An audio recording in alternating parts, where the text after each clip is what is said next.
Welcome to Cozy Jury. Tonight's story will test you. It's messy, it's complicated, and by the end, you will decide who's right and who's wrong. But before we begin, if you value what we're building here, hit like, subscribe if you want more of this. But only if this is your kind of content. I'd rather earn it than beg for it. Drop a comment. Where are you right now and what time is it? I love knowing who's out there deliberating with us. Now get comfortable. You're not just listening. You're the jury. The fire's burning. The case is open. Let's begin. Mary Helen stood outside the bathroom door at 4:37 in the morning, her hand trembling against the painted wood that had separated her from her husband for 35 years. The house on South Ashland Avenue in Chicago's South Side was silent, except for the distant hum of the furnace and the sound of running water behind that locked door. She could hear him in there, moving carefully, the floorboards creaking under his weight. The steam was seeping out from under the door, warm against her bare feet on the cold hallway floor. Her heart was pounding so hard she thought he might hear it through the walls. This was it. The moment she'd been building toward for weeks, maybe years, maybe her entire marriage. The clock in the living room ticked forward. 4:38. He'd be in there for another 20 minutes at least. He always was. Every single morning for as long as she could remember, Joseph locked himself in that bathroom before dawn and refused to explain why. She pressed her ear against the door, listening. The water shut off. She heard him exhale, a sound so heavy with something she couldn't name that it made her stomach twist. Then silence. Complete silence. What was he doing in there? Her mind raced through possibilities she'd entertained 1,000 times before. Was he sick? Was he hiding something medical he didn't want her to worry about? Was there someone else, some impossible secret life he was living in their tiny bathroom while she slept 20 feet away? The silence stretched on. She counted the seconds, 15, 20, 30. Her knees started to ache from standing so still on the hardwood. She was 78 years old, and she was spying on her husband like a paranoid teenager. The shame of it burned in her chest, but not enough to make her move away from that door, not enough to stop her from needing to know. The sound of fabric rustling, a drawer opening, the medicine cabinet clicking shut. She tried to picture what he was doing, but her imagination failed her. In all their years together, she'd seen him shirtless maybe a dozen times and never for long. Even in the summer heat, even when they were young and their bedroom didn't have air conditioning, he wore long sleeves. To bed, to breakfast, to everywhere. She'd asked him about it once, early in their marriage, and he'd looked at her with such fear in his eyes that she never asked again. Her mother had told her that a good wife doesn't pry, doesn't question, doesn't make her husband uncomfortable in his own home. So she hadn't. For 35 years, she hadn't. But standing there in the dark hallway with her ear pressed against the door, Mary Helen felt something inside her crack open.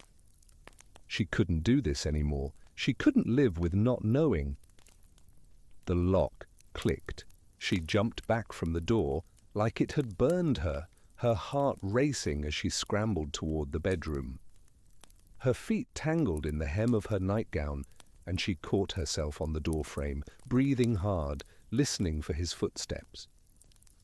They came slow and heavy down the hallway. She threw herself into bed and pulled the covers up to her chin, forcing her breathing to slow, her eyes to close. She heard him pause at the bedroom door. She could feel him watching her, and she wondered if he knew. If somehow he always knew that she was awake during these pre-dawn rituals, that she listened and wondered, and tortured herself with questions she was too afraid to ask. The floor creaked as he moved to his side of the bed. The mattress dipped under his weight. She kept her eyes closed, kept her breathing steady, and felt his hand rest gently on her shoulder for just a moment before he settled in beside her. They lay there in the darkness, both pretending to sleep, both knowing the other was awake, and Mary Helen thought about all the mornings just like this one. Thousands of them, tens of thousands, each one a small lie they told each other, a tiny breach of trust that had accumulated over the decades into something she could no longer ignore. She wanted to roll over and demand the truth. She wanted to shake him and scream that she deserved to know what he was hiding, but she also wanted to protect this fragile piece they'd built, this life they'd made together in their small brick house with their grown children and their quiet routines. She wanted both things so desperately that she felt paralyzed between them, frozen in the space between knowing and not knowing, between trust and suspicion, between the woman her mother raised her to be and the woman she was becoming in the dark. Now, you might think you know exactly what happened here. Old man locked bathroom, mysterious behavior, classic affair, right? Or maybe drugs, or gambling, or some vice he's been hiding for decades. But it's not that simple, because this locked door wasn't the end. It was just the trigger for a war that had been quietly brewing in Mary Helen's heart for longer than she wanted to admit. A war between her duty as a wife and her right to the truth, between the promises she made in 1968 and the person she'd become by 2003, between respecting someone's privacy and demanding transparency in the most intimate relationship of her life. What Mary Helen didn't know yet was that this bathroom ritual was connected to something that went deeper than just morning routines. Before this story ends, there will be family confrontations that split generations, there will be accusations of betrayal that cut both ways, and there will be a choice that half of you will call justified truth-seeking and the other half will call an unforgivable violation. Was Mary Helen right to do what she did next? Hold that thought. Let's go back to the beginning, to the very first red flag that everyone missed, to a summer day in 1967 when a girl named Mary Helen Murphy walked into Ricobane's sandwich shop on 26th Street and saw a young man with dark eyes and permanent grease under his fingernails sitting alone in a corner booth reading a book about the Civil War. She was 19 years old, working the counter while saving money for secretarial school, and he was 22, fresh off a shift at the steel mill in South Chicago. She'd noticed him before. He came in every Thursday after work, always ordered the same thing, always sat in the same booth, always read while he ate. There was something about the way he held himself that made her curious. Most of the mill workers came in loud and boisterous, still riding the adrenaline of the day, smelling of metal and sweat and industrial soap. But Joseph Kowalski was different, quiet, contained, like he was holding something very carefully inside himself that he was afraid might spill out. Their first real conversation happened because she spilled coffee on his book. She'd been refilling his cup, distracted by the way the late afternoon light caught the silver in his dark hair, even though he was barely old enough to have any grey. Her hand shook, and hot coffee splashed across the table, soaking into the pages of his Civil War history. She'd been mortified, apologizing over and over while grabbing napkins, but he'd just smiled at her. Not annoyed, not angry, just genuinely amused by her flustered state. He told her it was fine, that he'd read the Battle of Gettysburg enough times to have it memorized anyway. She'd asked him why he was so interested in the Civil War, and he'd looked at her with those dark eyes and said something she'd never forgotten. He said he was fascinated by how people made impossible choices when there were no good options, when both paths led to pain, and you just had to decide which pain you could live with. At 19, she'd thought it was the most profound thing she'd ever heard. At 78, she understood it was a warning she'd been too young to recognize. Their courtship was slow and old-fashioned, shaped by the rules of the neighborhood and the watchful eyes of her mother. He'd pick her up after her shift, and they'd walk along 26th Street, stopping to look in shop windows, talking about everything and nothing. He told her about growing up in the neighborhood, about his father who'd worked at the same mill before him, about his dreams of maybe one day having enough money saved to open a small bookstore.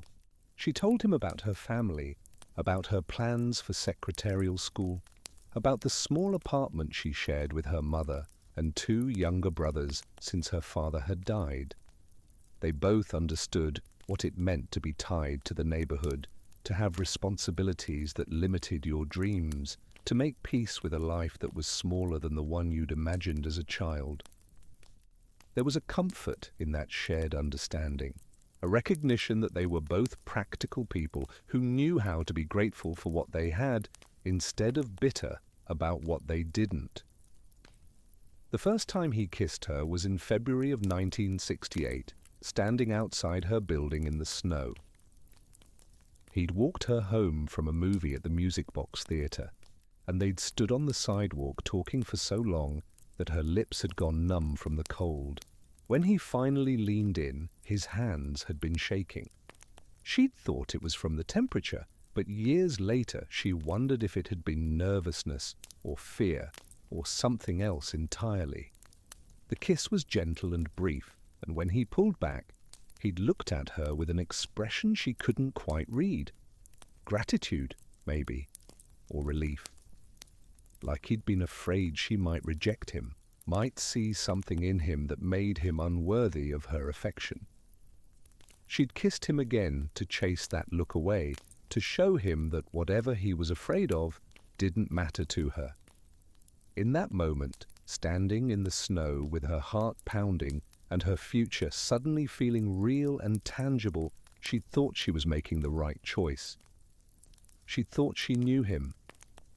They were engaged by spring, a simple proposal, no fancy restaurant or elaborate plan. He'd asked her while they were sitting on the stoop of her building on a Sunday afternoon, watching kids play stickball in the street.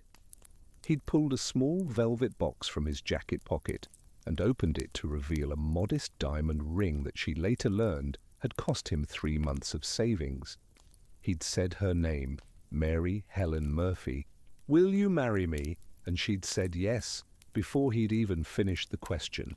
Her mother had been thrilled, had immediately started planning the wedding, had told Mary Helen over and over how lucky she was to catch such a good, steady man, a man with a job, a man who didn't drink too much or gamble or run around with other women, a man who would provide for her and give her children and grow old with her in the neighborhood where they both belonged.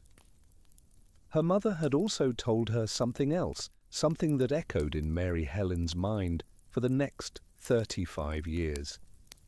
She'd said that a wife's job was to make her husband's life easier, not harder, to be grateful for what he provided, to not question or pry or make him uncomfortable with demands for things that were none of her business.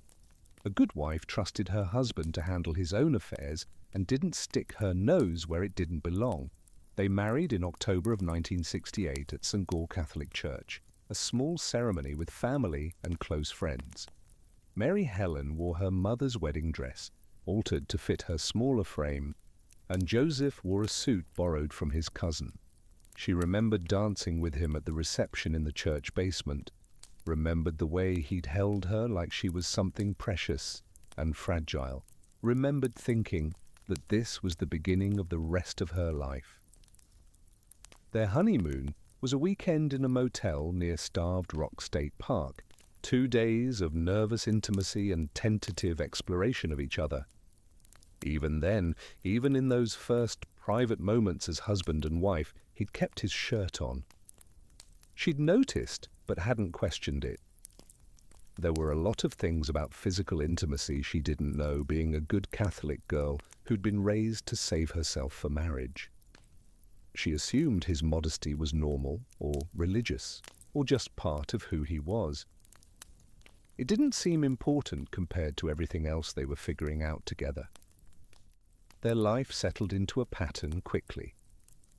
They rented a small apartment on South Paulina Street 3 rooms above a corner grocery store, and Joseph continued working at the mill while Mary Helen got a job as a secretary at an insurance office downtown. They saved money carefully, had dinner together every night, went to Mass on Sundays, and slowly built the life her mother had promised her would make her happy. And she was happy, mostly. Joseph was kind and steady and reliable. He brought home his paycheck and never complained about the long hours or the dangerous work. He was patient with her when she burned dinner or forgot to pay a bill. He talked to her about current events and books and asked her opinion on things. He made her laugh with his dry sense of humor and his observations about their neighbors. He was, by all measures, a good husband. But even in those early years, there were things that nagged at her. Small things. The way he always changed clothes in the closet with the door closed. The way he flinched when she touched his back unexpectedly. The way he wore long sleeves even when they couldn't afford to run the air conditioning in the summer heat. The bathroom ritual started almost immediately after they married. She'd wake up to find his side of the bed empty and hear water running behind the locked bathroom door. The first few times, she'd thought nothing of it. Maybe he had an upset stomach. Maybe he needed privacy for morning routines. But it happened every single day, always at the same time, always for about an hour, and he never explained it. When she'd asked him casually one morning what he did in there for so long, he'd gone pale and changed the subject. When she'd pressed, he'd gotten agitated in a way she'd never seen before, had actually raised his voice and told her that some things were private, and she needed to respect that. She'd been so startled by his reaction that she'd immediately backed off, had apologized for prying, had promised not to ask again. And she hadn't. For years she hadn't. But the question had lodged itself in her mind like a splinter, small and irritating, impossible to ignore even when she tried. Their son John was born in 1970 and their daughter Anna followed in 1972. Mary Helen quit her secretarial job to stay home with the children, and Joseph took on overtime shifts to make up for the lost income. Their apartment felt smaller with 4 people in it, but they made it work. She threw herself into motherhood, into the endless tasks of feeding and cleaning and nurturing, and for a while the distraction was enough to quiet her questions about Joseph's morning ritual. But children wake up early, and sometimes in the dark hours before dawn, she'd be up with a crying baby and notice that the bathroom light was on, that Joseph was in there again, that the pattern hadn't changed just because their lives had. Once, when John was about 3, he'd woken up early and toddled to the bathroom door, knocking and calling for Daddy. Joseph had opened the door just wide enough to slip out, his shirt buttoned wrong and his face flushed, and had carried John back to bed without letting the boy see inside. Mary Helen had been standing in the hallway, watching, and the look Joseph gave her over their son's head was pleading and desperate. "Don't ask," that look said. "Please don't ask." They bought the house on South Ashland Avenue in 1975, a 2-story brick bungalow with a small yard and a basement where Joseph set up a workshop. It was everything they'd worked for, a piece of the American dream carved out through overtime shifts and careful budgeting and sacrifices Mary Helen didn't like to think about too carefully. The house had 2 bathrooms, and she'd allowed herself to hope that maybe the morning ritual would change, that having more space would somehow solve whatever made Joseph lock himself away every day. But it didn't change. He still woke up before dawn. He still disappeared into the main bathroom for an hour. He still emerged with wet hair and that same careful expression, like he was holding himself together through sheer force of will. The only difference was that now they had more rooms for her to lie awake in, wondering what he was doing in there. The kids grew up thinking it was normal because it was all they'd ever known. Dad gets up early and uses the bathroom for a long time, and you don't bother him or ask questions about it. It became one of those family quirks that everyone worked around, like how Grandma Murphy didn't eat fish, or how Uncle Stan always fell asleep during holiday dinners. Mary Helen watched her children accept this strangeness without question and felt a complicated mix of relief and resentment. Relief that they didn't push, didn't force a confrontation that might shatter the family peace.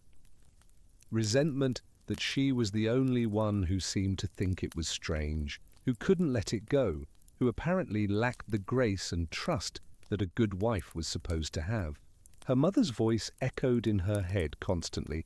A good wife doesn't pry. A good wife trusts her husband. A good wife is grateful for what she has and doesn't risk it by demanding answers to questions that are none of her business. Looking back now, standing at 78 years old in a house that held 35 years of unanswered questions, Mary Helen could see the moments when she should have pushed harder. That time in 1982, when Joseph came home from the mill with bandages wrapped around his forearms and refused to explain what happened, just said there'd been an accident, and it was fine. That time in 1989, when Anna had asked him point blank why he never went swimming with them at the community pool, and he'd invented an elaborate story about an ear infection that made him sensitive to chlorine. That time in 1995, when John's wife mentioned noticing that Joseph always wore long sleeves at family gatherings and wondered aloud if he was hiding track marks, and Mary Helen had defended her husband so viciously that it created a rift that took years to heal. All those moments when she could have demanded the truth, and instead, she'd chosen peace. She'd chosen to protect the life they'd built, rather than risk destroying it for the sake of knowing. And now, at 78, with John and Anna grown and gone, with grandchildren who barely knew their grandfather because he kept everyone at arm's length, with decades of marriage behind her, and maybe only a few years ahead, she couldn't do it anymore. She couldn't die without knowing what her husband had been hiding from her for 35 years. Everything seemed fine. Normal. Their life was ordinary, predictable, comfortable in the way that long marriages become when you've settled into each other's rhythms, until the morning Mary Helen woke up and realized she'd spent more of her life wondering about Joseph's secret than she'd spent not wondering about it. Until she understood that this question had been eating away at her for so long that she didn't know who she'd be if she finally got an answer. Until she decided that maybe being a good wife meant demanding honesty, even if it destroyed everything. The inciting incident happened on a Tuesday morning in March of 2003. Mary Helen had been awake for most of the night, her mind racing through possibilities and scenarios, her anxiety building to a pitch that made her chest tight and her hands shake. Joseph was 76 years old. She was 73. They didn't have unlimited time left. Whatever he was hiding, whatever he was protecting, whatever justified 35 years of locked doors and refused explanations, she needed to know before it was too late. The decision crystallized around 3 in the morning as she lay in bed listening to him snore beside her. This man she'd shared her life with, this stranger she'd never fully known. She would confront him, not in the vague, easily deflected way she'd tried before, but directly, forcefully. She would demand the truth, and she wouldn't accept no for an answer. She spent the hours before dawn rehearsing what she would say, how she would approach it, which words might break through the wall he'd built between them. When his alarm went off at 4:15, she felt her heart start to race. She watched him get up, watched him pull on his robe, watched him head toward the bathroom like he had thousands of times before. But this time, she got up too. This time, she followed him. He was closing the bathroom door when she called his name. Joseph. Her voice was steady, stronger than she felt. He turned, and she saw the flash of fear in his eyes before he masked it with mild confusion. She asked if they could talk first, before his morning routine. She saw his jaw tighten. He said he'd prefer to talk later, after breakfast maybe. She said no, now. She needed to talk now. The hallway suddenly felt very small, very close, with both of them standing there in their nightclothes, the darkness outside pressing against the windows, the house silent except for the furnace clicking on in the basement. He asked what this was about, and she could hear the careful control in his voice, the effort it took for him to sound casual. She told him she needed to know about the bathroom, about the mornings, about why he locked himself in there every single day for 35 years and refused to explain why. She watched the color drain from his face. He started to turn away, to retreat into the bathroom, but she stepped forward and put her hand on his arm. "Please," she said, "please just tell me. I've been patient. I've respected your privacy, but I can't do this anymore. I need to know." His arm was rigid under her touch, every muscle tensed, like he was preparing for an attack. He looked at her with an expression she'd never seen before, something between desperation and grief, and said that he couldn't tell her. Not wouldn't. Couldn't. She asked why. What was so terrible that he couldn't share it with his own wife after 35 years? What secret was worth this distance between them, this fundamental dishonesty that had poisoned their marriage from the beginning? He pulled his arm away from her and stepped back, and she saw his hands were shaking. He said it wasn't dishonesty. He said he'd never lied to her about anything that mattered. She felt anger surge up in her chest, hot and sharp. How could he say that? How could he claim that hiding something this big, something that affected their daily lives, something that had shaped every morning of their marriage, wasn't lying? He said that some things were private, that everyone had a right to privacy, even from their spouse, that he'd never asked her to explain every thought in her head or justify every moment she spent alone. She told him that was different. That was normal privacy. This was something else. This was deliberate concealment of something significant, and she deserved to know what it was. He asked her why. Why did she deserve to know? What would it change? What good would it do to dredge up things that were better left alone? The question stopped her. She stood there in the hallway, in her nightgown with her hair uncombed and her face bare, and she tried to articulate why it mattered so much. "Because we're married," she said finally. "Because I've spent 35 years wondering and worrying. Because I love you and I need to understand who you are. Because this secret sits between us every morning, and I'm tired of pretending it doesn't exist. Because I'm 73 years old, and I don't want to die never having known the truth about my own husband." He closed his eyes, and she saw his throat work as he swallowed hard. When he opened his eyes again, they were wet. He said that he loved her too. That he'd always loved her. That everything he'd done, including keeping this secret, was because he loved her and wanted to protect her.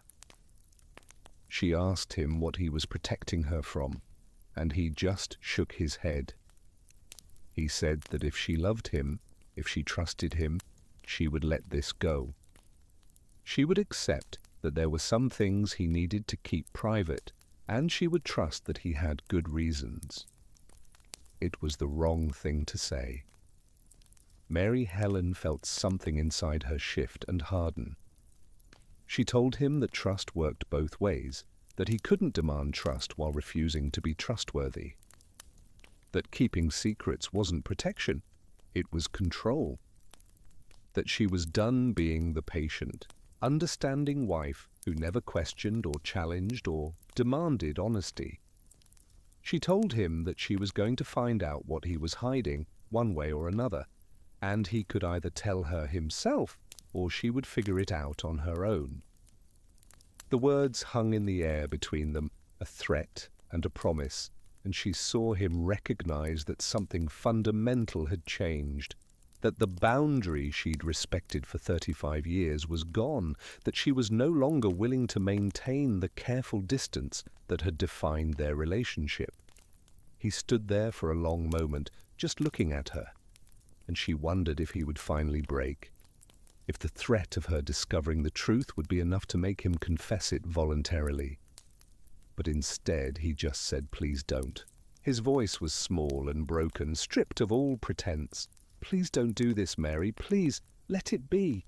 She asked him one more time to tell her, to trust her with whatever he was hiding, to let her in after all these years.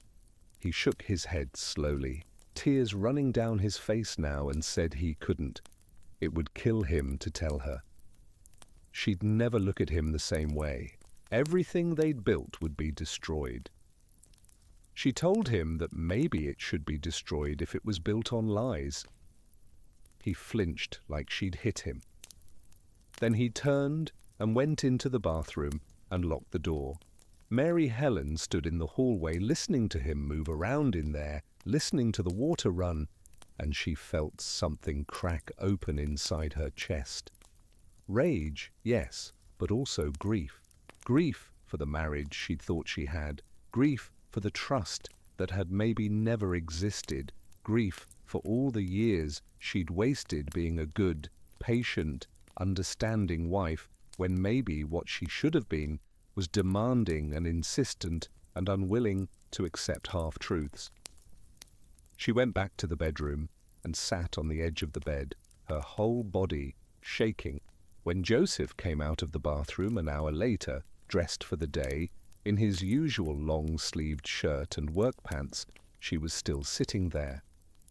He looked at her, and she looked back, and neither of them said anything. What was there to say? He left for the mill, and she sat alone in their house, and she knew that everything had changed. The confrontation had failed. He hadn't told her. But more importantly, she'd shown him that she was no longer willing to pretend the secret didn't exist. She'd crossed a line, and there was no going back. The next few weeks were excruciating. Joseph tried to act like nothing had happened, tried to maintain their normal routines and conversations, but there was a tension between them that made everything feel strained and false. Mary Helen couldn't eat, couldn't sleep, couldn't focus on anything except the mystery that had consumed her life. She found herself watching him constantly, looking for clues, analyzing every movement and word for hidden meaning. She went through his things when he was at work, carefully searching his drawers and closet and workshop for anything that might explain the morning ritual. She found nothing, no medications, no equipment, no letters or documents, nothing that suggested what he might be doing in that locked bathroom for an hour every day. The absence of evidence was almost worse than finding something incriminating. It meant he was careful, deliberate, that whatever he was hiding, he'd been successfully concealing it for decades. She started noticing other things she'd overlooked before. The way he never let her see him undressed, the way he insisted on doing his own laundry, the way he always wore long sleeves, even on the hottest days. The way he'd arranged their social life to avoid situations where he might have to remove his shirt, swimming or doctor's visits, or anything that might require exposure. She remembered a time about 10 years ago when he'd had a minor heart scare and needed tests at the hospital. She'd gone with him, had tried to accompany him into the examination room, but he'd insisted she wait outside. The doctor had mentioned afterward that Joseph had been unusually anxious about the exam, and Mary Helen had assumed it was normal medical anxiety. Now she wondered if it was because someone was seeing whatever he kept hidden under those long sleeves. She called her daughter Anna one afternoon, desperate to talk to someone, desperate to not feel crazy for caring about this. Anna lived in Ohio now with her husband and 2 kids, and they talked every week, but rarely about anything serious. Mary Helen asked her daughter if she'd ever wondered about her father's morning bathroom routine or his insistence on always wearing long sleeves. Anna was quiet for a moment, then said that she'd thought it was weird when she was younger, but she'd figured it was just a quirk. Like how some people need their morning coffee or their specific breakfast routine, Mary Helen asked if it had ever bothered her, if she'd ever wanted to know why. Anna said honestly, no. She'd accepted it as just part of who her father was. She asked Mary Helen why it mattered so much, and Mary Helen didn't have a good answer. Or rather, she had too many answers and none of them felt adequate.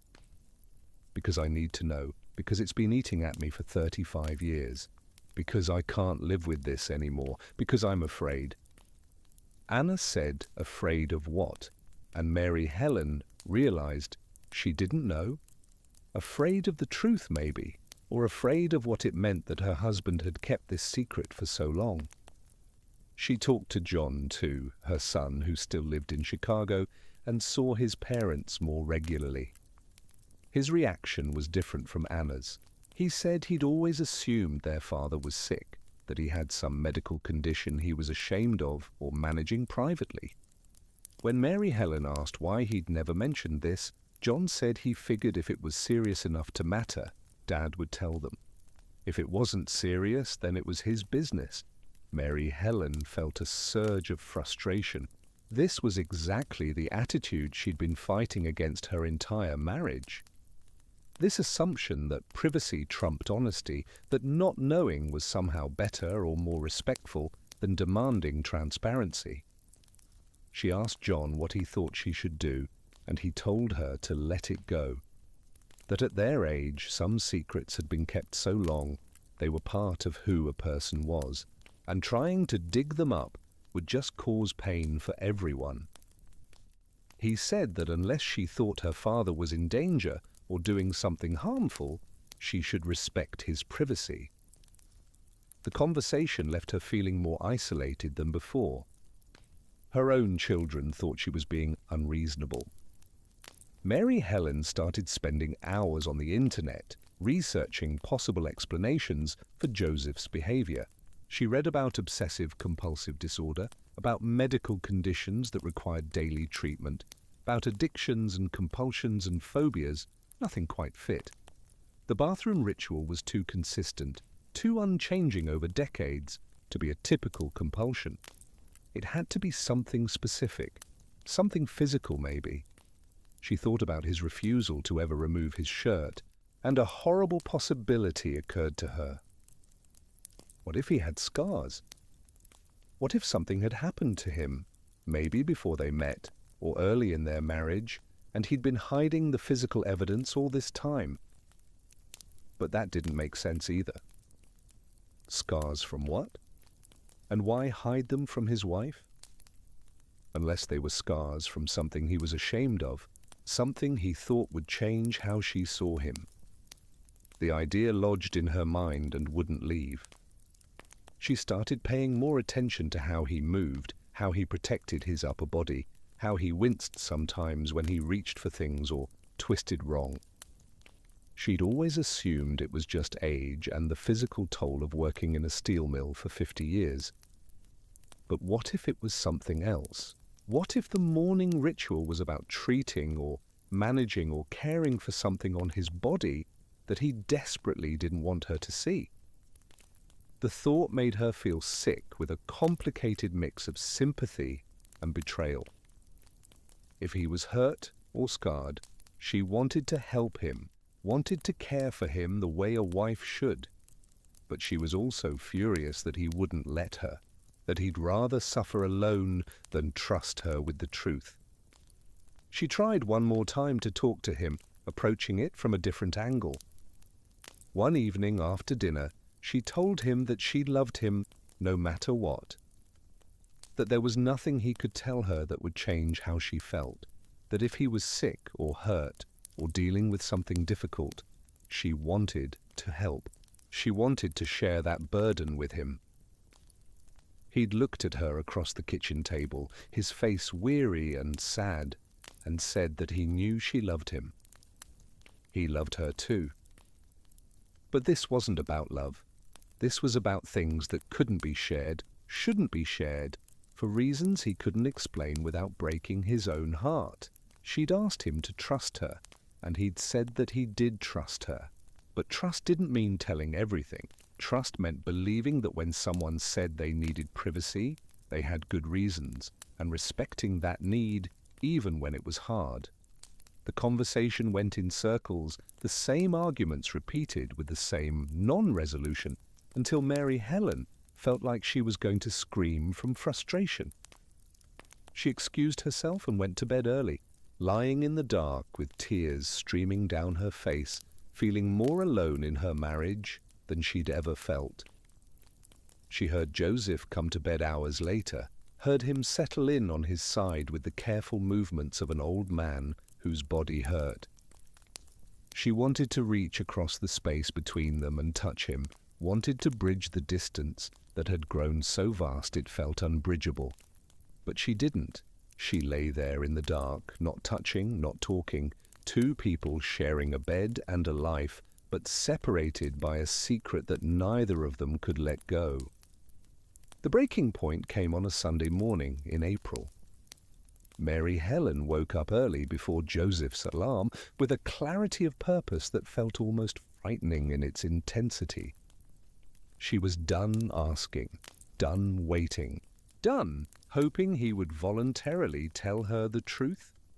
She was going to find out for herself, and she was going to do it today. The decision should have felt wrong, should have triggered the guilt and shame that her mother's voice always summoned when she thought about violating Joseph's privacy. But it didn't. She felt calm, determined. This was happening. When his alarm went off at 4:15, she pretended to be asleep. She listened to him get up, listened to his feet shuffle across the floor, listened to the bathroom door close and lock. Then she got up and went to the hallway closet where they kept spare keys and tools. She knew there was a key that fit the bathroom lock because she'd used it once, years ago, when Anna had locked herself in there as a toddler and couldn't figure out how to get out. She found the key in the utility drawer, a small brass thing that looked innocuous but felt heavy with significance in her palm. Her hands were shaking as she walked back toward the bathroom. She could hear water running behind the door. Part of her screamed to stop, to turn around, to respect the boundary she was about to violate. But a larger part of her, the part that had been denied and placated and told to trust for 35 years, pushed her forward. She put the key in the lock. It turned smoothly, the mechanism clicking open with a sound that seemed impossibly loud in the quiet house. She pushed the door open. Joseph was standing at the sink with his shirt off, his back to her, and for a moment Mary Helen couldn't process what she was seeing. His back was covered in scars, deep, raised scars that crisscrossed his skin in a pattern that looked almost deliberate. Some were old and faded, barely visible against his pale skin. Others were newer, still pink and angry-looking. And there, in the mirror, she could see that his chest was the same, covered in scars, dozens of them, maybe hundreds. He saw her reflection in the mirror and went completely still, his hands frozen in the act of applying something from a small jar to one of the scars on his shoulder. Their eyes met in the mirror, and Mary Helen saw naked terror in his face, the look of someone whose worst nightmare had just come true. She couldn't breathe, couldn't think. Her brain was trying to make sense of what she was seeing, but failing, stuttering, refusing to accept the reality in front of her. Joseph turned slowly to face her, his arms hanging at his sides, no longer trying to hide what she'd already seen. She looked at his chest, at the intricate pattern of scars, and realized with a sick jolt that they weren't random. They were deliberate. Some were straight lines, some were curves, some formed shapes she almost recognized but couldn't quite identify. He'd done this to himself. That was her first thought. He'd been cutting himself for decades, every morning, locked in this bathroom while she slept 20 feet away. The horror of it made her knees weak. But then she looked closer and realized the scars were too old. Most of them had clearly been there for many years, decades even, and Joseph was holding a jar of some kind of ointment, not a blade. He wasn't cutting himself now. He was treating the scars, caring for them. Her eyes went to the open medicine cabinet, and she saw rows of jars and tubes, all neatly organized, all clearly used regularly. This was his morning ritual, treating his scars, maintaining them, tending to whatever damage had been done to his body long ago. She looked back at his face and saw that he was crying silently, tears running down his cheeks, his whole body trembling, with the effort of standing there exposed in front of her. She tried to speak, but nothing came out. Her throat was closed, her mouth dry. She swallowed hard and managed to whisper his name. Joseph, just his name, nothing else, because she didn't know what else to say. What do you say when you've just discovered that your husband has been hiding catastrophic physical trauma for your entire marriage? What words exist for this moment? He shook his head slowly, like he could negate what she was seeing, like he could undo her discovery through sheer force of will.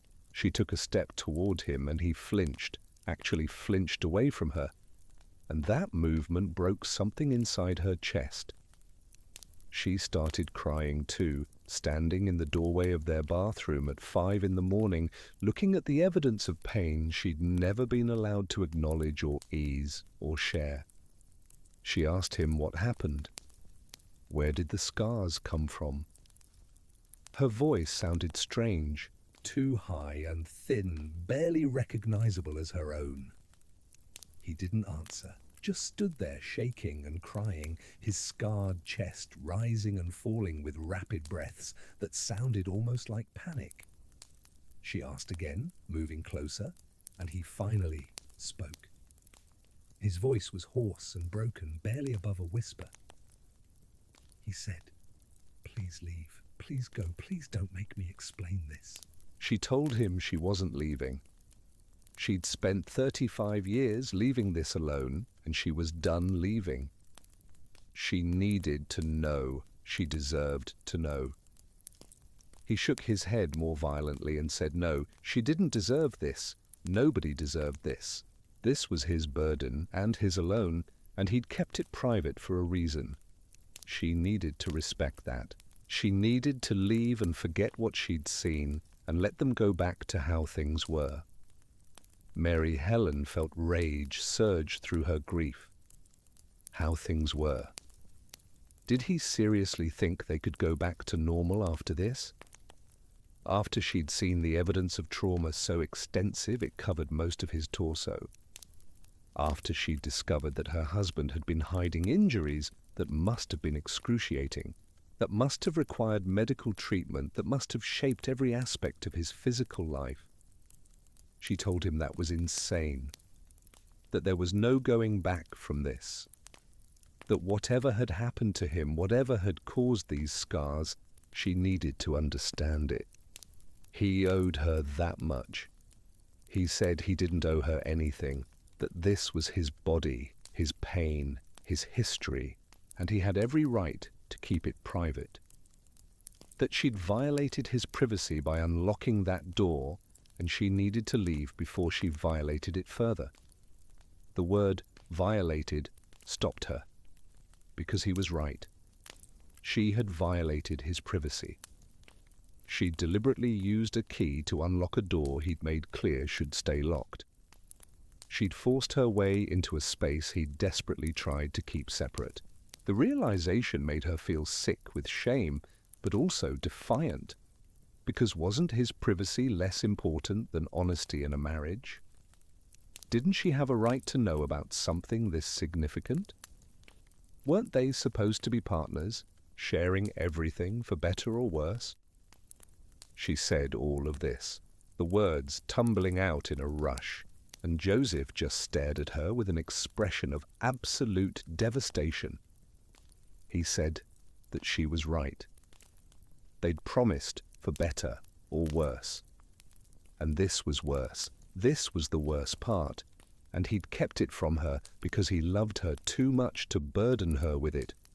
Because some things were so dark, so painful, so shameful that they had to stay buried or they'd poison everything they touched. She asked him how it could be shameful if it had been done to him. Because that's what this was, wasn't it? Someone had hurt him. Someone had done this to his body. The scars were too extensive, too patterned to be accidental. This was deliberate harm, and he'd been living with it silently for who knows how long. He closed his eyes, and she saw his jaw clench, saw him fighting with himself about how much to say. Finally, he said yes. Someone had done this to him a long time ago, before they met. And he'd never told anyone because telling made it real in a way he couldn't survive. Keeping it private, keeping it contained to these morning sessions where he could treat his damaged skin and then put his shirt back on and pretend to be normal, that was how he'd coped. That was how he'd managed to build a life despite carrying this. And she'd just destroyed that coping mechanism by forcing her way past the boundary he'd spent decades maintaining. The weight of what he was saying settled over Mary Helen like a physical thing. He was telling her that her need to know had damaged him, that her violation of his privacy was traumatic, that she'd hurt him by seeing what he desperately needed to keep hidden. Part of her wanted to argue, to insist that secrecy in a marriage was worse than exposed truth, but standing there looking at him, at his scarred body and devastated face, at the vulnerability he'd never wanted her to see, she couldn't deny that she'd caused him pain in this moment. Whatever her justifications, whatever her rights as a spouse, she'd hurt him. The question was whether that hurt was justified by her need to know, or whether she'd committed an unforgivable violation of trust. She stood there for a long time, neither of them moving, neither of them speaking, the bathroom suddenly feeling like a confessional or a crime scene, or both. Finally, she asked him if he would tell her the rest, not to satisfy her curiosity, but because she thought maybe sharing it would help. Maybe carrying it together would be better than him carrying it alone. He laughed, a bitter, broken sound that made her wince. He said that was what everyone said. Share your pain, it'll help. But some pain doesn't get better when you share it. Some pain just spreads, infects everyone it touches, and then you're not the only one suffering. He'd chosen to suffer alone to protect her from that infection. She'd just forced him to spread it anyway by seeing what he'd hidden. Did she feel better now? Did knowing this make their marriage stronger? Or did she finally understand why he'd kept it secret? Mary Helen didn't have an answer.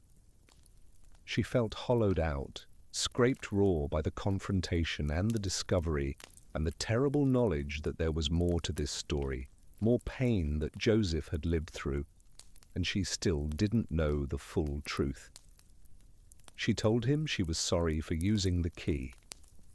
She was sorry for violating his privacy. But she wasn't sorry for needing to understand what had been affecting their marriage for 35 years. She needed him to help her understand, to tell her what happened, to let her in finally, after all this time. He looked at her with an expression she couldn't read, something between resignation and despair, and said that he would think about it. But right now, he needed her to leave. He needed to finish his routine and get dressed and try to find some kind of equilibrium before he fell apart completely. She nodded and backed out of the bathroom, closing the door behind her, and heard the lock click into place. She went back to bed and lay there staring at the ceiling, her mind racing, her body numb. She'd gotten what she wanted. She'd discovered the secret. But the discovery had only opened up 1,000 more questions, and she'd damaged her husband in the process of getting answers. Was it worth it? She didn't know. The only thing she knew for certain was that everything had changed, and there was no going back to the carefully maintained ignorance that had defined their marriage. For better or worse, the truth was out. Or at least, part of it was, and now she had to live with the consequences of forcing that exposure.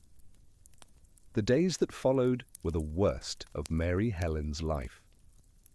Joseph barely spoke to her. He went to work, came home, ate dinner in silence, and retreated to their bedroom early. When she tried to talk to him, to apologize or explain or ask questions, he shut down completely. He told her he needed time. He needed space to process what had happened. She'd violated his deepest boundary, and he was trying to figure out if he could forgive her for it. The word forgive stung. She wanted to argue that she shouldn't need forgiveness for wanting honesty in her marriage.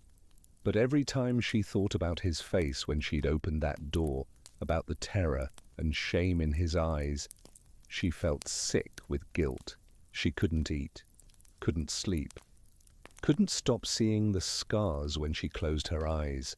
They covered his chest and back in patterns that suggested deliberate mutilation, and her mind kept trying to imagine what could have caused them. Who could have done that to him? Why? When? She thought about their entire marriage through this new lens and realized that everything she'd attributed to quirks or preferences had actually been carefully constructed protection. The long sleeves, the private changing, the avoidance of situations that might require exposure. He'd been hiding catastrophic trauma for decades, and she'd never guessed. Never pushed hard enough to find out. Part of her thought she should have known, should have seen the signs, should have demanded answers years ago. Another part of her wondered if ignorance had actually been kinder, if knowing was really better than not knowing, or if she'd just destroyed their peace for the sake of satisfying her own need for transparency. She called Anna again, desperate to talk to someone, but didn't know how much to reveal. She ended up saying that she and Joseph had a fight, that she'd done something that hurt him badly, and she didn't know how to fix it. Anna asked what she'd done, and Mary Helen said she'd pushed him about something he'd explicitly asked her to leave alone. Anna was quiet for a moment, then said that sometimes you have to respect people's boundaries, even when you don't understand them. That privacy was important, especially in a long marriage. Mary Helen felt defensive anger rise in her chest. Easy for Anna to say. She didn't have to live with the questions, didn't have to share a bed with someone who kept secrets. But she didn't say that. She just thanked her daughter for listening and hung up, feeling more alone than before. She tried talking to John too, but that conversation went even worse. He was angry with her for whatever she'd done to upset their father. He said that Joseph had called him, sounding devastated, and John had never heard his father like that. He told Mary Helen that she needed to fix this, needed to apologize and back off and give Joseph space. When she tried to explain that she'd only been seeking honesty, that she had a right to know about things that affected their marriage, John cut her off. He said that rights in a marriage weren't about forcing disclosure, they were about mutual respect and trust. If Joseph said something was private, she should respect that. The fact that she hadn't, that she'd pushed past his boundaries, said more about her lack of respect for him than it did about his secrecy. The words felt like a slap. Her own son was taking Joseph's side, was suggesting that she was the one in the wrong for wanting to understand her husband. Mary Helen spent a lot of time that week thinking about right and wrong, about privacy versus honesty, about where the line was between respecting someone's autonomy and demanding transparency in an intimate relationship. She thought about all the advice she'd been given over the years, all the messages about being a good wife that her mother had drilled into her. Never question, never challenge, trust your husband, be grateful, accept what you're given, and don't ask for more. Those lessons had shaped her entire approach to marriage, had kept her quiet and patient for 35 years. But they'd also created a relationship built on avoidance and half-truths, where major trauma could be hidden indefinitely, and questioning it was treated as a violation rather than a reasonable expectation. She also thought about Joseph, about what it must have taken to hide something like that for so long. The discipline required to maintain the secret, the fear that must have driven him, the pain of carrying that burden alone because he thought sharing it would hurt the people he loved. She felt sympathy for him, genuine compassion for whatever he'd endured. But she also felt angry that he hadn't trusted her enough to share it, that he'd made the decision for both of them about what she could handle, what she should know, what was better left hidden, that he'd treated her like a child who needed protection rather than a partner who could shoulder difficult truths. One evening, about a week after the bathroom incident, Joseph came home from work and found Mary Helen sitting at the kitchen table with old photo albums spread out in front of her. She'd been looking through pictures from their early years together, trying to see if there were clues she'd missed, signs of the trauma he was hiding.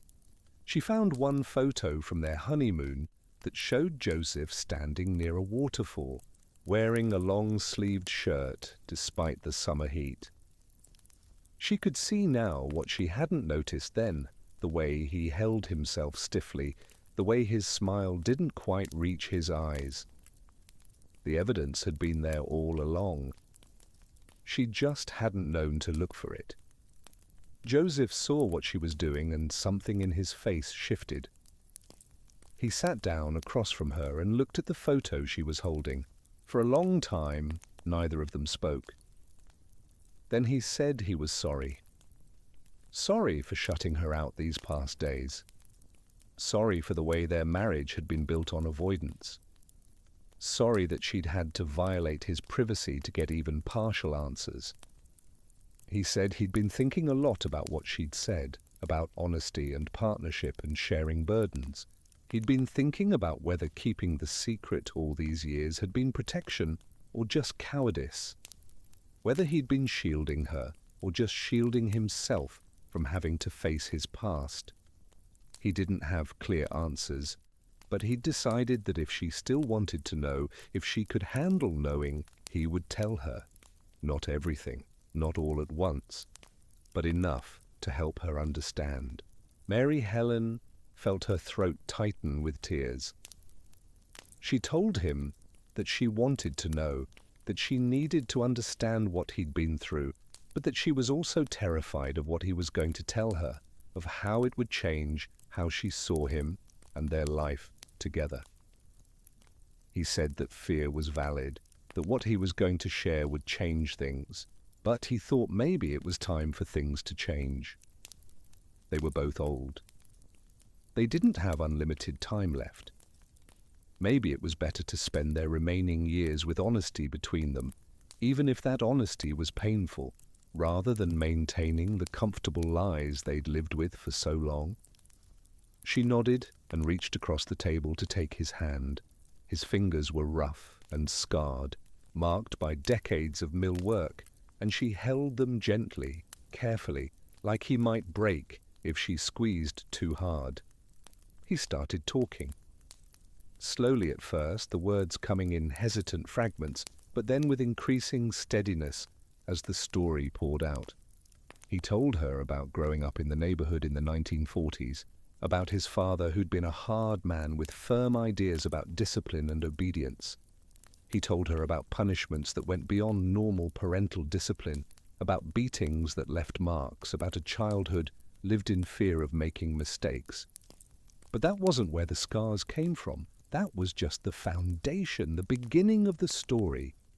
The scars came later, when Joseph was 14 years old and his father discovered that he'd stolen money from his wallet to buy a book. Not a lot of money, $3.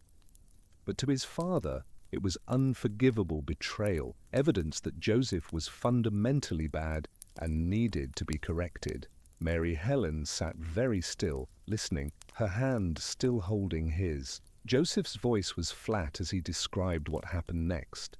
How his father had taken him to the basement, how he'd used a knife to carve lessons into Joseph's skin, words, symbols, reminders of the commandments Joseph had broken. Thou shalt not steal, respect thy father.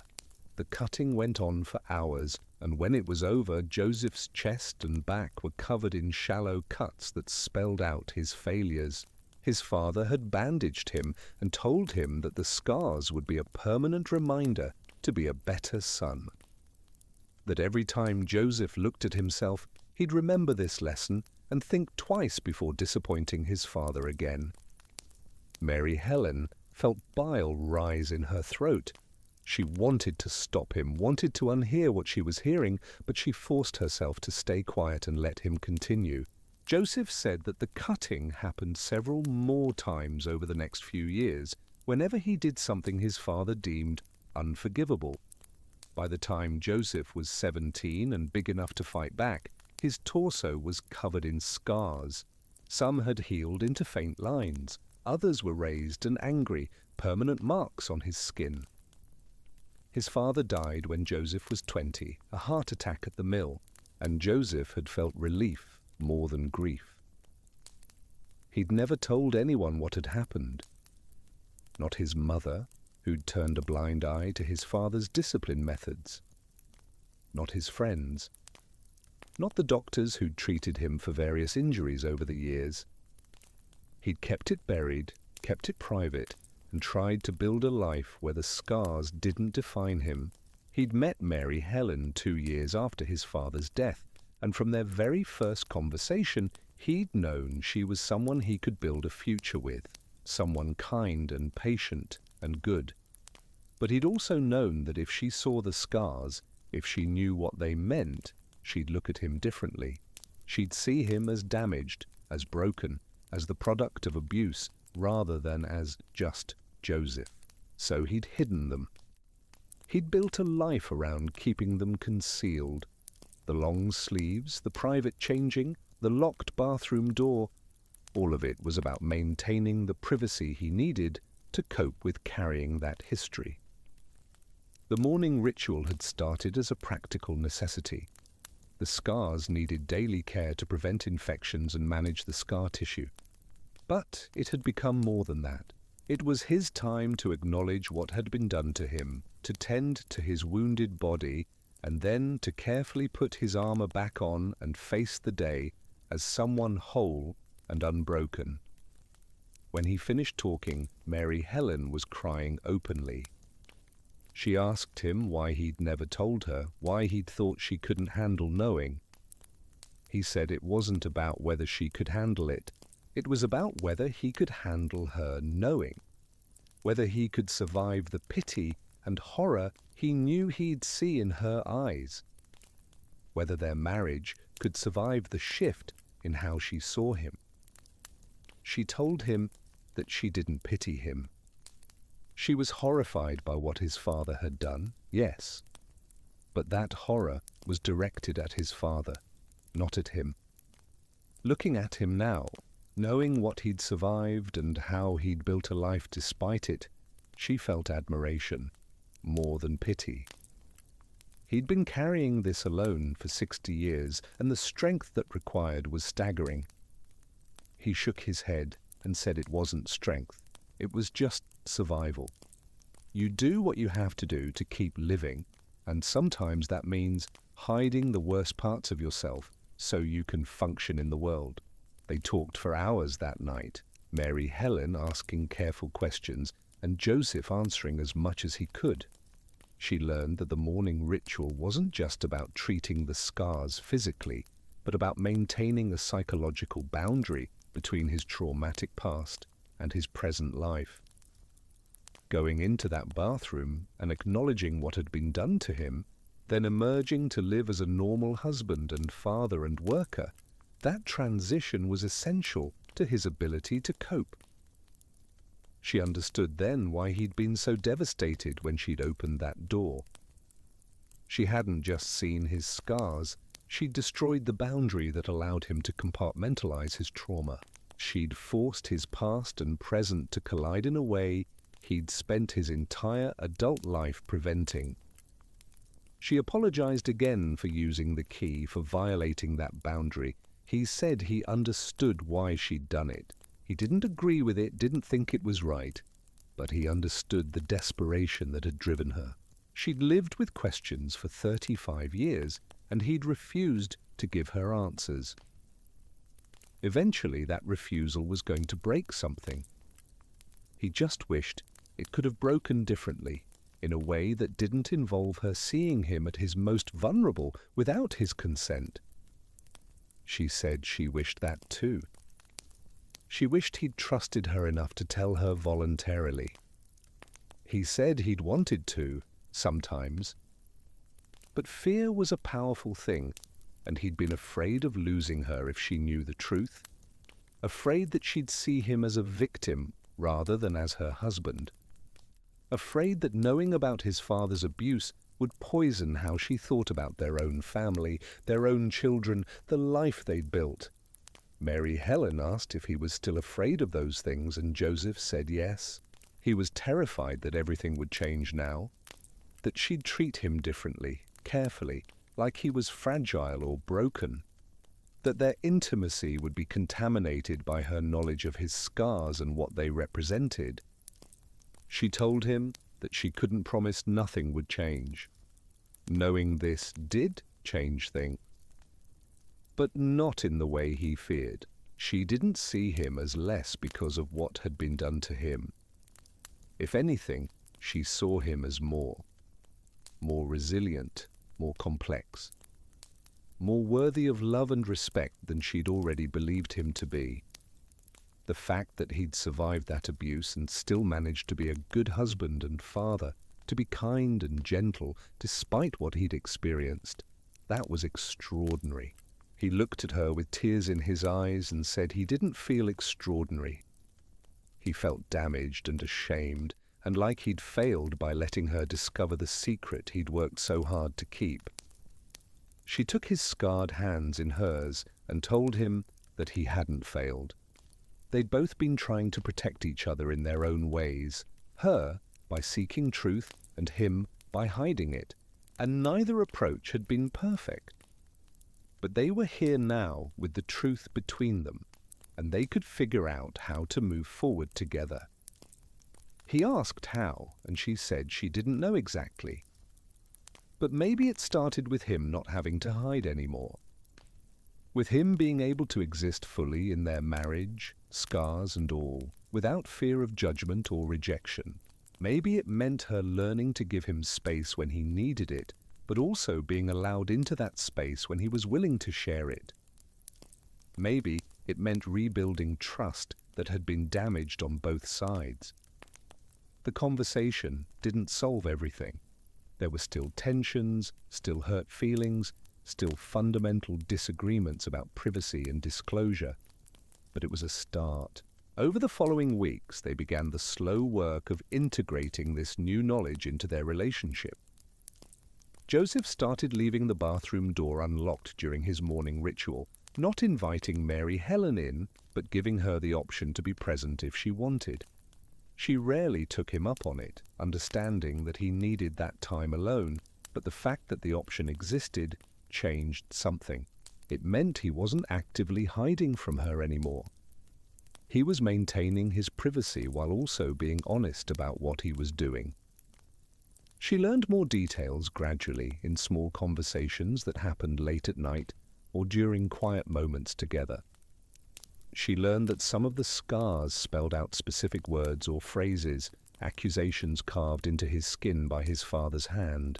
She learned that he'd tried to have them removed once, in his 20s, but the doctor had told him the scarring was too extensive and any surgery would just create more scars.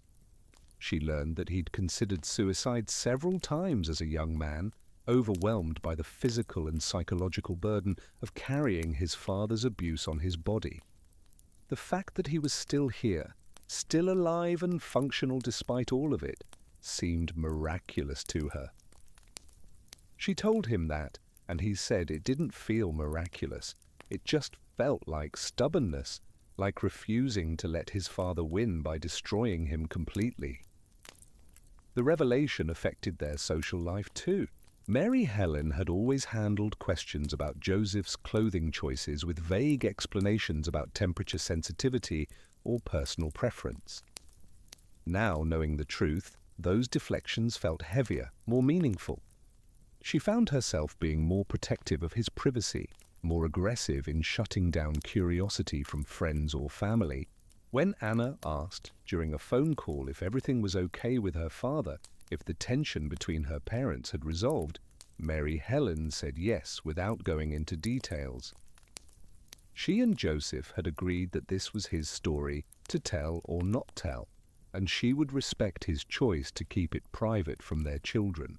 Part of her thought John and Anna deserved to know why their father had always been so guarded, so careful about physical contact and exposure.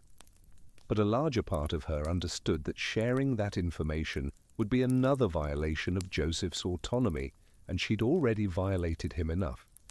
Their physical relationship changed too. Mary Helen had never pushed for intimacy that Joseph seemed uncomfortable with, and now she understood why certain things had always been off limits. But with the truth out, Joseph seemed slightly less guarded, not completely open, but willing to let her see him in ways he'd never allowed before. The first time he undressed in front of her with the lights on, letting her actually look at the scars rather than catching glimpses in the dark or in accidental moments, she'd cried. Not from pity, but from grief for the pain he'd carried and gratitude that he trusted her enough to be this vulnerable.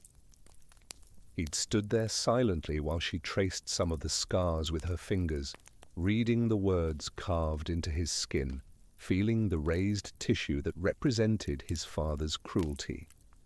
Some of the scars had distorted over time as his body aged and changed, making the words harder to read. Others were still clear, permanent accusations written in scar tissue. She asked him if it hurt, touching them, and he said not physically. The nerves had been damaged years ago, but emotionally, yes. Being seen like this, being known this completely, hurt in ways he couldn't quite articulate. She told him she was honored that he was letting her in, and he said he didn't know if let was the right word. She'd forced her way in, and then he'd had to choose between completely shutting her out or accepting that the secret was out and adapting to that new reality. He'd chosen adaptation, but that didn't mean it was easy or comfortable.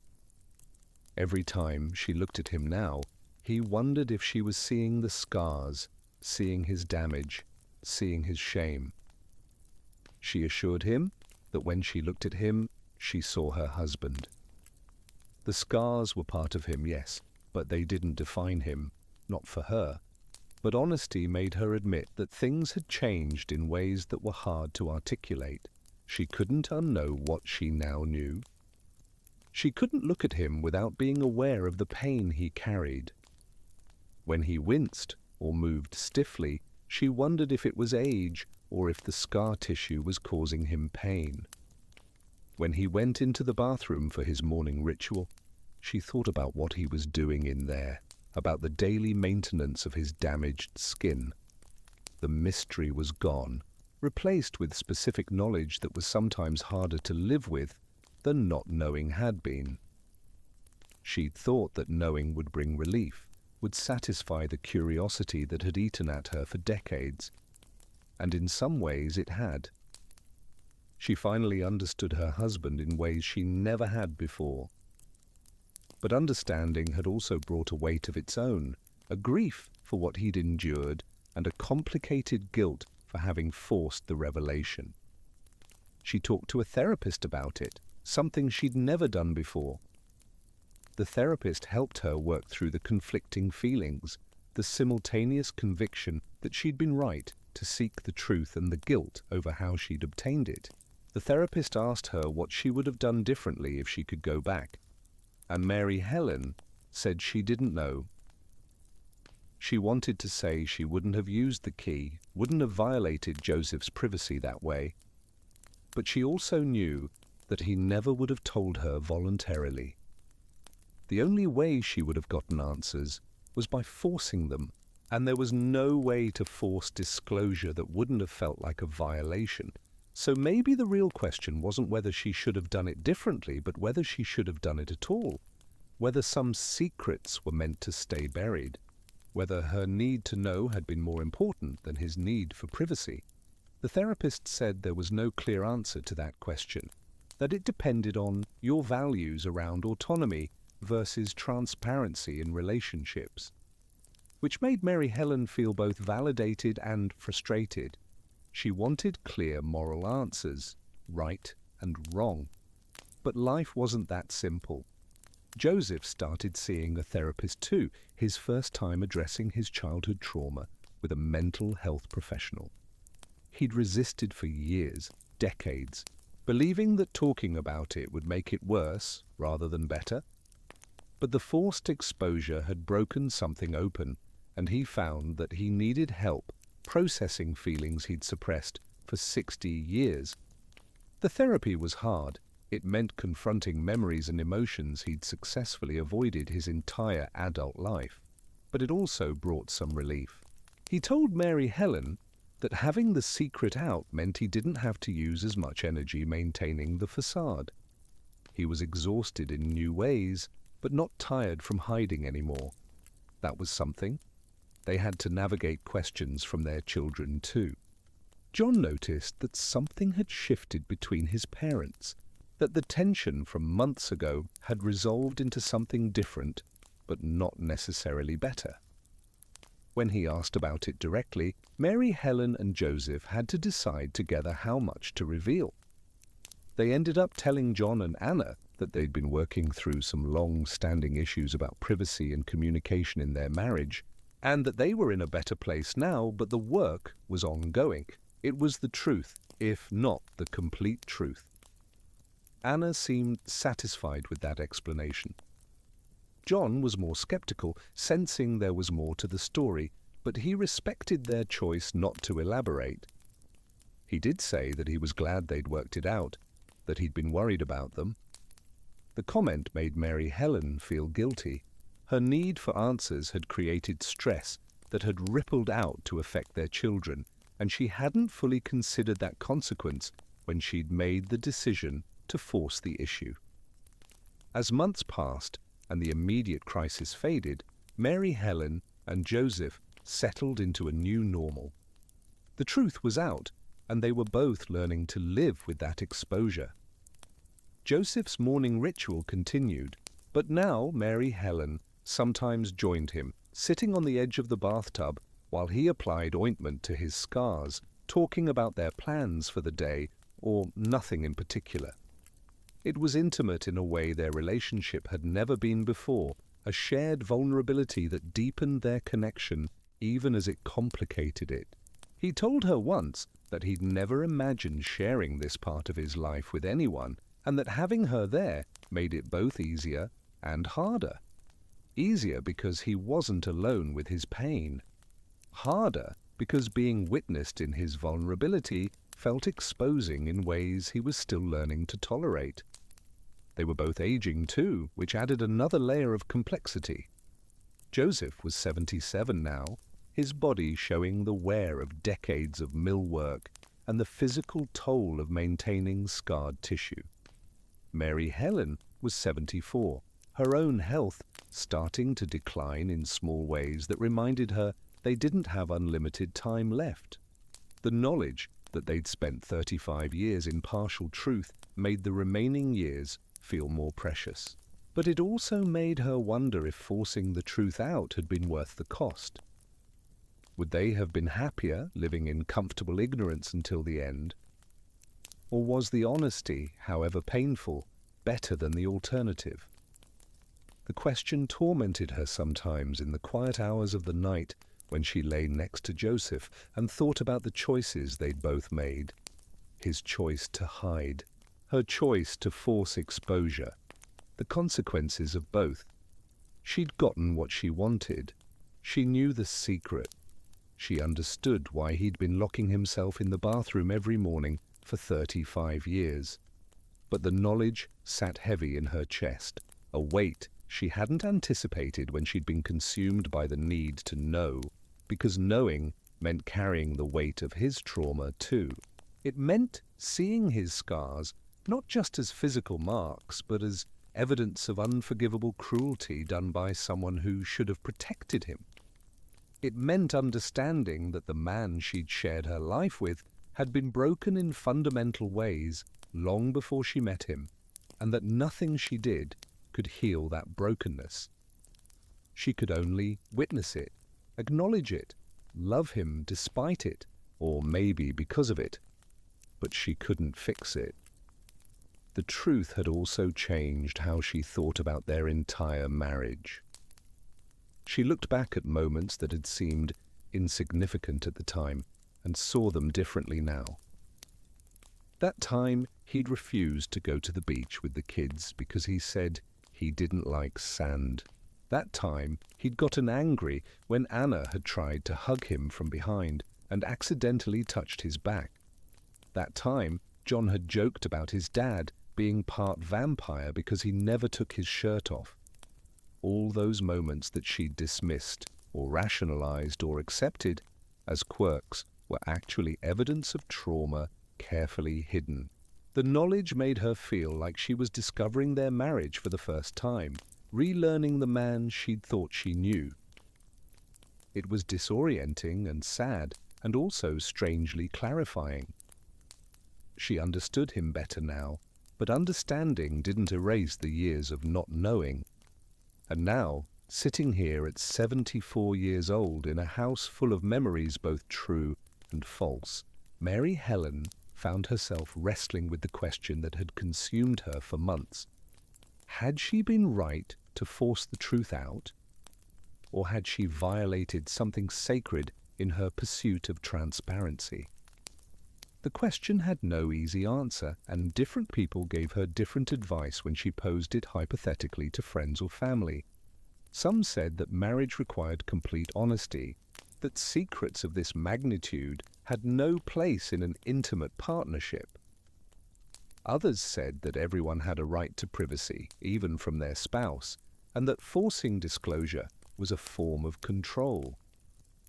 She didn't know which perspective was right. Maybe both were.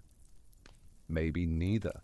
Maybe the morality of what she'd done depended on factors too complex and personal to reduce to simple judgments of right and wrong.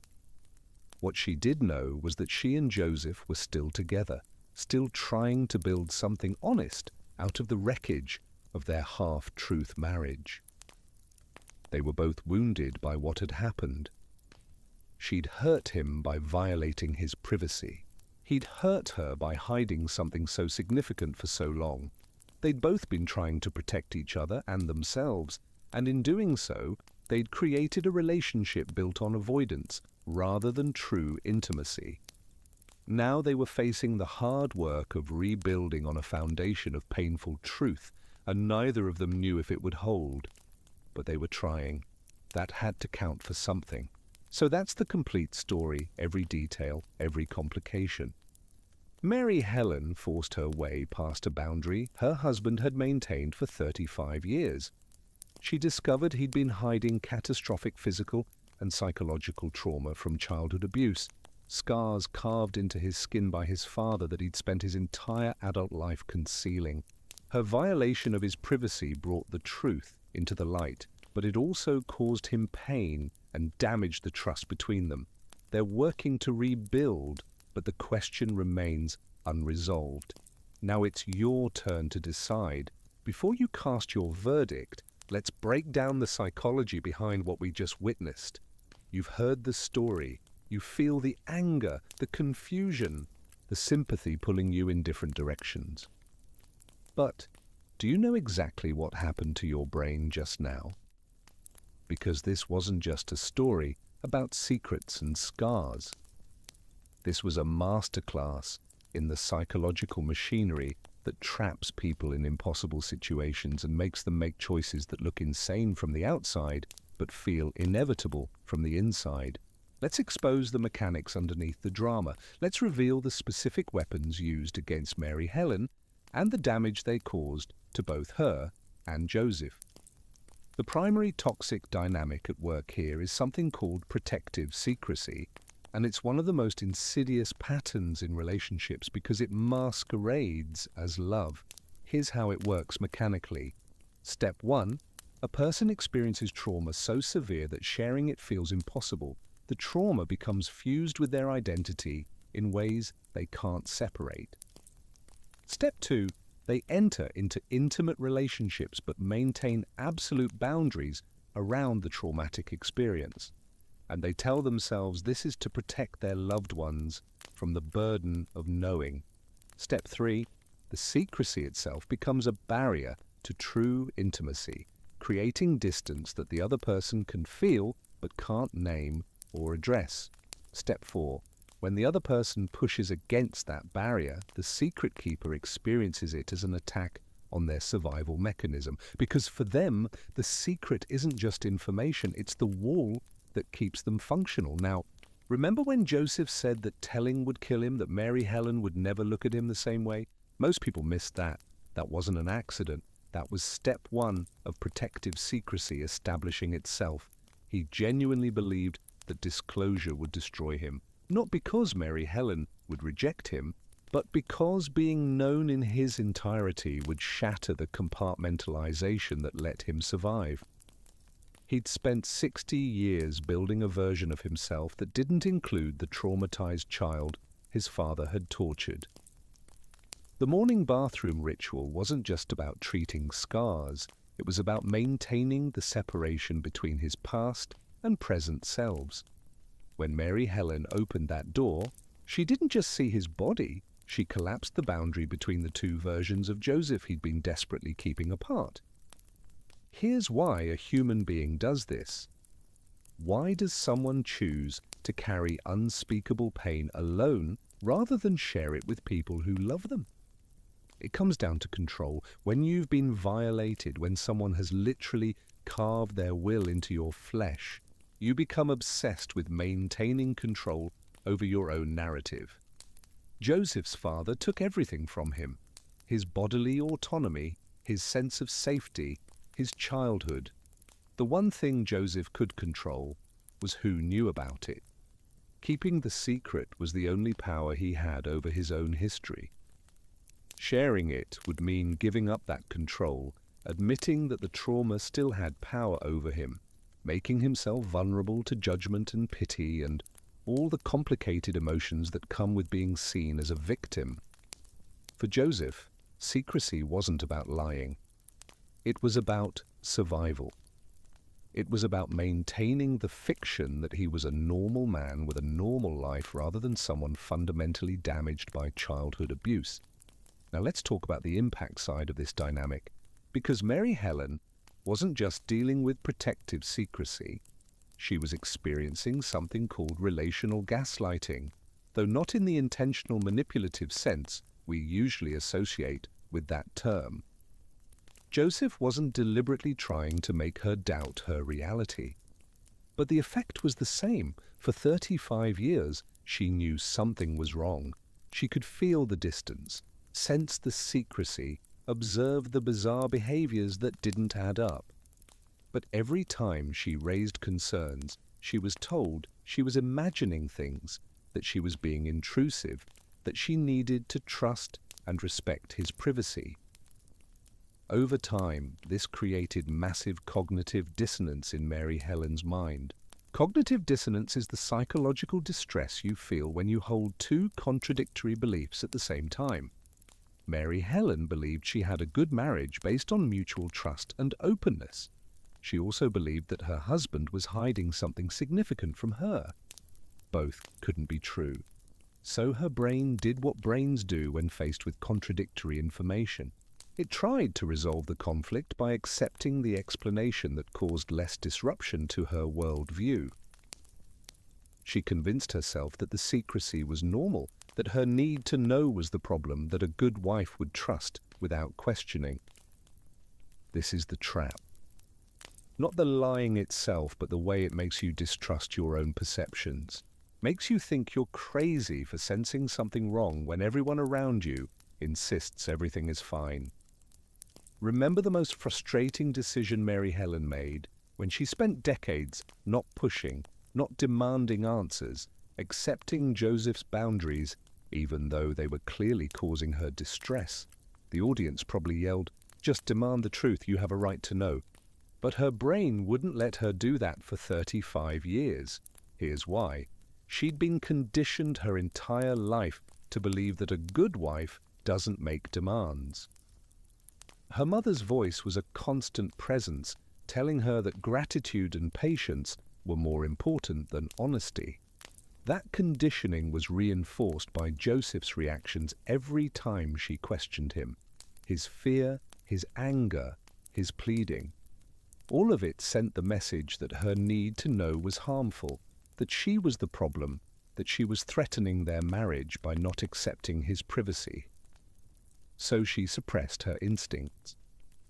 She silenced the voice in her head that knew something was deeply wrong. And every time she did that, it got a little easier to do it again, until suppression became her default mode, until not knowing felt safer than the risk of forcing disclosure. The biological reality here is important too. When you live in a state of chronic uncertainty about something that matters deeply to you, your brain treats it as a constant, low-level threat. Mary Helen's cortisol levels were probably elevated for decades. She was living in a perpetual state of vigilance, always wondering, always watching for clues, always trying to solve the mystery, while simultaneously trying to convince herself it didn't matter. That kind of sustained stress has real physical consequences. It affects sleep, immune function, cardiovascular health. It grinds you down in ways that aren't obvious until years later when you realize you've spent your entire marriage anxious about something you couldn't name or address. The secret didn't just affect their relationship. It affected Mary Helen's body, her health, her fundamental sense of safety in her own life. Now, when you combine protective secrecy with cognitive dissonance, you don't get a relationship. You get a hostage situation where both people are trapped by different fears. Joseph is trapped by his terror of exposure. Mary Helen is trapped by her learned helplessness about demanding truth. Neither of them can break the pattern without devastating the other. And that's exactly what happened when Mary Helen finally used that key. She broke the pattern, but the cost was Joseph's sense of safety and control. Her liberation came at the price of his violation. This is the machinery underneath the drama. This is why simple answers about right and wrong fail when you're dealing with trauma, secrecy, and the impossible choices people make when there are no good options. We usually only see red flags in the rearview mirror. Let's change that. Because what happened between Mary Helen and Joseph wasn't unique. Variations of this pattern play out in thousands of relationships where one person keeps secrets they think are protective, and the other person slowly suffocates under the weight of not knowing. Red flags aren't just mistakes. They're warnings of future escalation, predictable patterns that, if you see them early, tell you exactly how the story will end. If you see these 5 signs, the ending is almost mathematically guaranteed. Let's break them down so you can spot them in your own life before you've wasted decades wondering what's wrong. Flag number 1, the subtle beginning. The pattern that looks romantic or normal at first, but actually isn't. At the beginning of the story, when Joseph was so private about his body, when he always wore long sleeves and changed in the closet, it looked like modesty. It looked like religious upbringing or personal preference. Mary Helen and everyone around her accepted it as just part of who Joseph was. But here's the reveal. Excessive privacy about your physical body in an intimate relationship is a red flag, not because people don't have a right to bodily autonomy, but because it usually signals shame or trauma that's going unaddressed. When someone can't be physically vulnerable with their partner, even after years together, it means they're carrying something they're afraid to expose. The test for distinguishing healthy privacy from toxic secrecy is this question: does the privacy create distance? Does it make your partner feel shut out or distrusted? If yes, it's not healthy modesty, it's protective concealment. What Mary Helen should have asked in those early years was not, "Why don't you take your shirt off?" but "What are you afraid I'll see if you do?" Framing it as fear rather than preference would have gotten closer to the truth. If you see this in your relationship, pause and ask, what is this privacy protecting you from, and is maintaining that protection worth the distance it creates between us? Flag number 2, the boundary violation, disguised as respect. Select the moment when Mary Helen first questioned Joseph's bathroom ritual and he shut her down so forcefully that she never asked again. This is a critical flag that almost everyone misses because we're taught that respecting boundaries is always good. But here's the dark truth. Sometimes people use the language of boundaries to avoid legitimate scrutiny. Joseph had every right to privacy. But when that privacy extended to refusing even basic explanation about a behavior that affected their shared life every single day, it crossed from boundary into stonewalling. The technique used here is called defensive boundary setting. It works by making the person who questions feel like they're the one being unreasonable. "You need to respect my privacy" sounds healthy. It activates our cultural scripts about autonomy and consent. But when boundaries are used to shut down all conversation about behaviors that impact the relationship, they become weapons rather than protections. Here's how to identify this. Healthy boundaries are explained. I need private time in the morning to meditate and center myself for the day. Toxic boundaries are absolute. I don't owe you an explanation. Respect my privacy. The difference is that healthy boundaries invite understanding even if they limit access. Toxic boundaries forbid even the attempt to understand.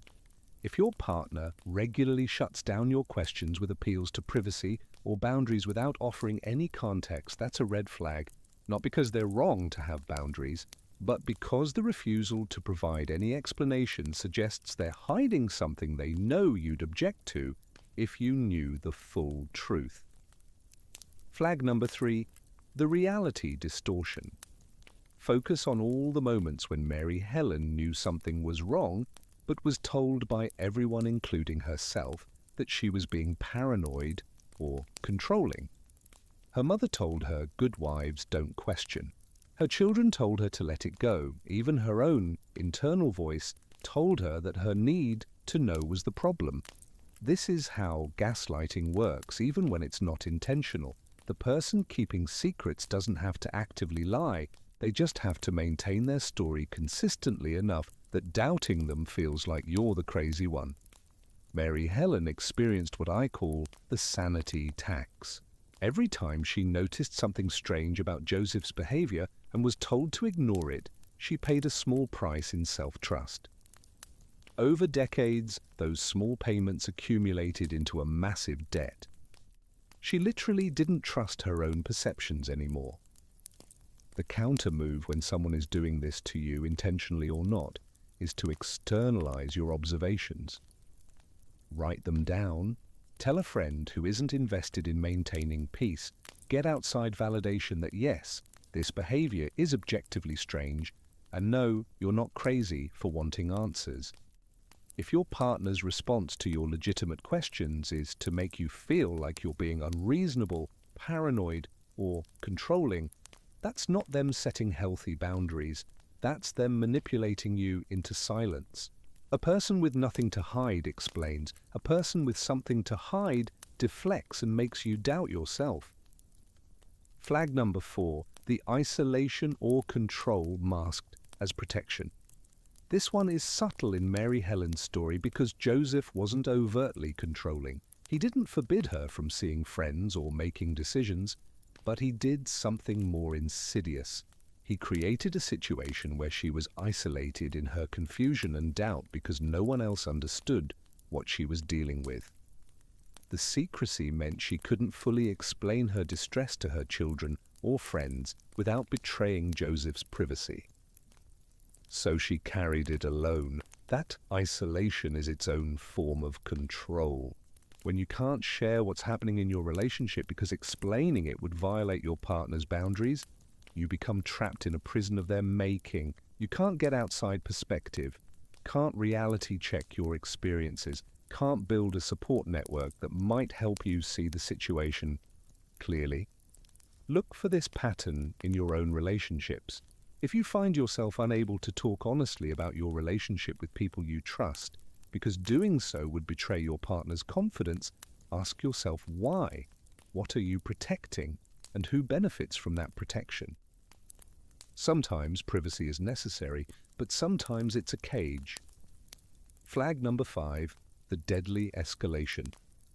The final warning sign before the climax. For Mary Helen, this was the moment she realized that the unanswered questions had consumed more of her life than she had time left to live. When the cost of not knowing became higher than the cost of forcing disclosure. This is the point of no return in any relationship built on protective secrecy. Eventually, the person being kept in the dark reaches a breaking point. They can't sustain the cognitive dissonance anymore. They can't keep accepting non-answers. The pressure builds until something breaks. For some people, that break is infidelity. For others, it's divorce. For Mary Helen, it was using that key to unlock the bathroom door. The tragedy is that by the time you reach this point, there are no good options left. You've already invested decades in a relationship built on avoidance. Breaking the pattern will cause damage, but continuing it will destroy you. This flag is the signal that your relationship has crossed into terminal territory. If you're at the point where forcing truth feels like the only option left, your relationship was probably unsalvageable years ago. The time to address the secrecy was at flag 1 or 2 when the stakes were lower and the patterns hadn't calcified into absolute positions. By flag 5, you're just choosing which kind of pain you can live with. The pain of continued ignorance or the pain of violated trust. Now let me tie this together. You have the facts. Mary Helen and Joseph built a marriage on protective secrecy that created distance neither of them could bridge without devastating the other. You have the motive. Joseph was trying to survive catastrophic trauma by compartmentalizing it. Mary Helen was trying to have an honest partnership in a relationship built on concealment. You have the evidence. 35 years of locked doors, refused explanations, and slowly building resentment that finally exploded into forced exposure. Now you must decide. Is this a tragedy of errors where both people made reasonable choices that happened to be incompatible? Or is this a case of calculated emotional withholding, where one person's need for control trumped their partner's right to truth? Was Mary Helen justified in using that key? Or did she commit an unforgivable violation of her husband's autonomy? I'm handing the gavel to you.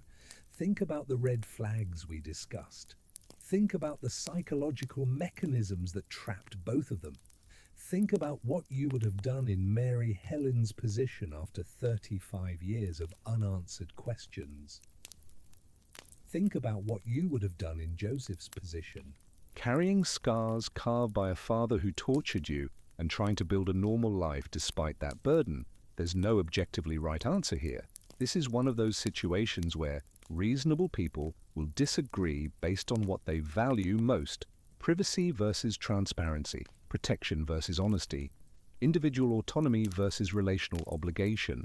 Your verdict will reveal what you believe marriage should be. Should it be a safe space where people can maintain private corners, even from their spouse? Or should it be a commitment to total transparency where secrets of this magnitude have no place? The comments are going to be split on this, and that's exactly as it should be, because this case isn't about a clear villain and victim.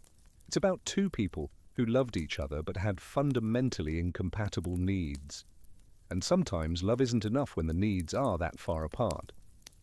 So render your verdict. Not enough information isn't an option. You have everything you need.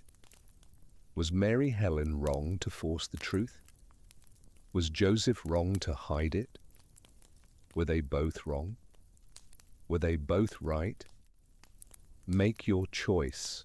Explain your reasoning. Defend your position against people who disagree, because that's what makes you the jury. Not passive consumption of a story, but active engagement with the moral complexities it presents. Court is adjourned. I'll see you in the comments. Let's see where you stand.